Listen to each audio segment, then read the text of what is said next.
Hello students, good morning. अभी हम first lesson का सेकंड टॉपिक देखने वाले हैं, इवोल्यूशन। ठीक है, पेज नंबर 3 पे देखिए। Evolution is the gradual change occurring in the living organism over a long duration. That means evolution क्या है? एक ऐसी प्रोसेस है जो बहुत लंबे समय तक चलने वाली एक प्रोसेस होती है, जिसमें ग्रेजुअल चेंजेस होते हैं। ग्रेजुअल यानी कि स्टेप बाय स्टेप। डायरेक्टली आज ऐसा कोई दिख रहा है और कल अचानक से अलग दिखेगा, ऐसा नहीं होता है।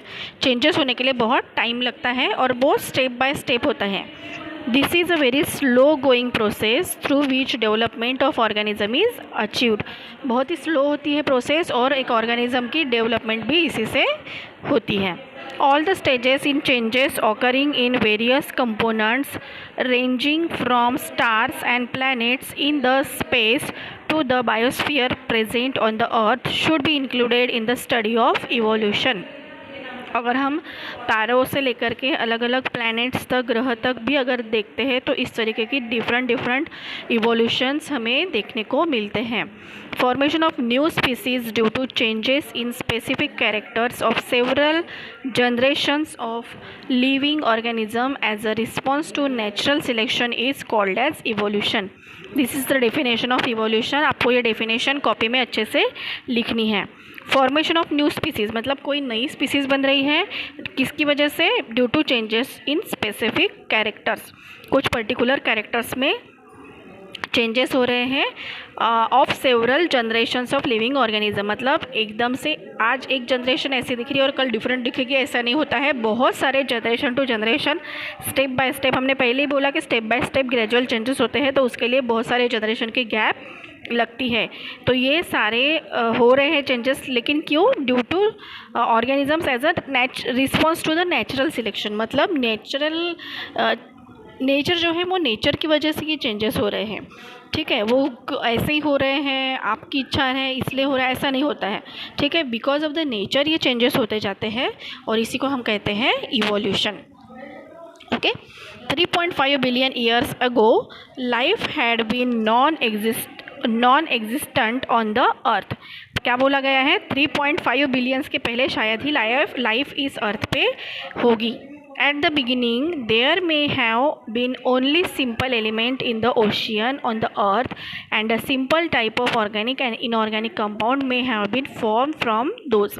क्या बोला गया है कि जो सबसे पहली शुरुआत हुई होगी अर्थ के ऊपर लिविंग लाइफ की, वो कैसी हुई होगी? एक ऑर्गेनिक या इनऑर्गेनिक कंपोनेंट जो है इनके वजह से ओशियन में, मतलब महासागर में, एक लाइफ की शुरुआत हुई होगी। Complex compounds like proteins and nucleic acid may have form over the long period from दो सिंपल कंपाउंड।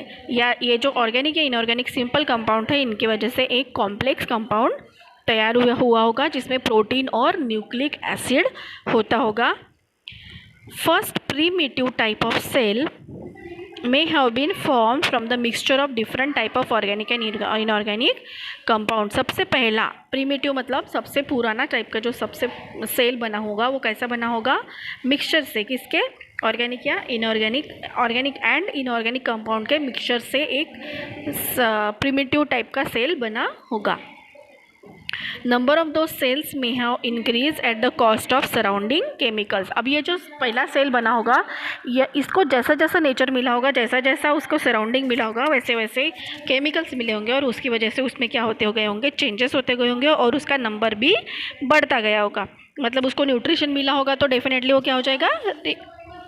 एक से अपने आप को डिवाइड करके बहुत सारे बने होंगे। There may had been some differences among this cells and according to the principle of natural selection some may have shown good growth and some may have perished which could not adjust with the surrounding. यानी ये जो अलग अलग sales बने, बहुत सारे sales बने, उसमें से कुछ सेल्स ऐसे होंगे जो उस नेचर के साथ में एडजस्टमेंट कर पाए थे और इसकी वजह से वो ज़िंदा रहे, और जो नहीं कर पाए वो पेरिश्ड हो गए, यानी कि ख़त्म हो गए, डेथ हो गई उनकी। क्यों? क्योंकि वो अपने सराउंडिंग के साथ में एडजस्टमेंट नहीं कर पाए। ओके, ये तो हमारा बहुत ही क्या कह सकते हैं, ऐसा नेचुरल लॉ है कि अगर आप एडजस्ट करते हो उस सराउंडिंग के साथ में तो ही आप वहाँ पे ज़िंदा रह सकते हो, और अगर आप नहीं चाहते उसके साथ में एडजस्टमेंट करना तो आपकी कभी भी डेथ हो सकती है। At present crores of plants and animals with huge diversity regarding shape and complexity are present on the earth. आज अगर हम लोग देखते हैं, ये हम लोग कब की बात कर रहे थे, जब 3.5 बिलियंस के आसपास कभी तो भी अर्थ पर लिविंग लाइफ आई होगी। लेकिन आज अगर हम लोग देखते हैं तो हमें बहुत करोड्स टाइप के प्लांट्स और एनिमल्स अलग अलग स्पीसीज़ के मिलते हैं अर्थ के ऊपर, है ना। Animal diversity ranges from the unicellular amoeba and paramecium to man and giant whale.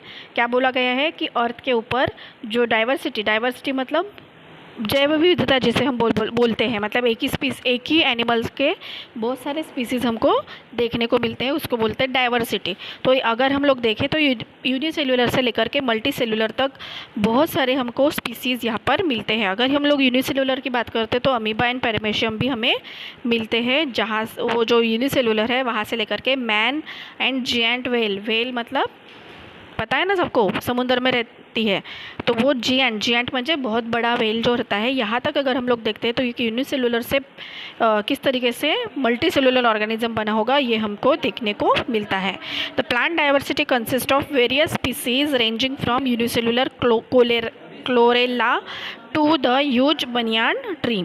अगर एक छोटा सा खुली आँखों से ना दिखने वाला क्लोरेला नाम का एक प्लांट होता है, वहाँ से लेकर के हमें बहुत बड़ा बनियान ट्री मतलब जो बड़ का पेड़ होता है उसे बोलते हैं banyan tree. The life exist on earth everywhere from equator to both the poles. इसका मतलब यहाँ से अगर हम लोग लाइफ जो होता है वो अर्थ में अगर आप देखते हैं तो इक्वेटर यानी कि जो वृत्त होते हैं वहाँ से लेकर के पोल्स तक भी हमें हर जगह लाइफ दिखती है। अगर इंसान नहीं भी रह रहा है वहाँ पे तो भी वहाँ पे या तो प्लांट रहेंगे या तो एनिमल्स रहेंगे, कुछ ना कुछ आपको लाइफ वहाँ पर मिलेगी ही। Organisms are present at all the places like air, water, land, rock etcetera. हर जगह हमें ऑर्गेनिजम्स मिलेंगे। Humans have shown curiosity about origin of life and reason for such a great diversity in life present on the earth since ancient period. अगर हम लोग देखें शुरुआत से लेकर के तो बहुत एंशियंट टाइम से हम लोग इंटरेस्टेड होते हैं कि हमें इवोल्यूशन कैसे हुआ, किस तरीके से इंसान बना है, ये हमें पता चलता है। Till today of which the theory of gradual development of living organism is accepted. ये थ्योरी है gradual development of living organism, ये जो प्रपोज की गई थी ये बहुत ज़्यादा एक्सेप्ट हुई है।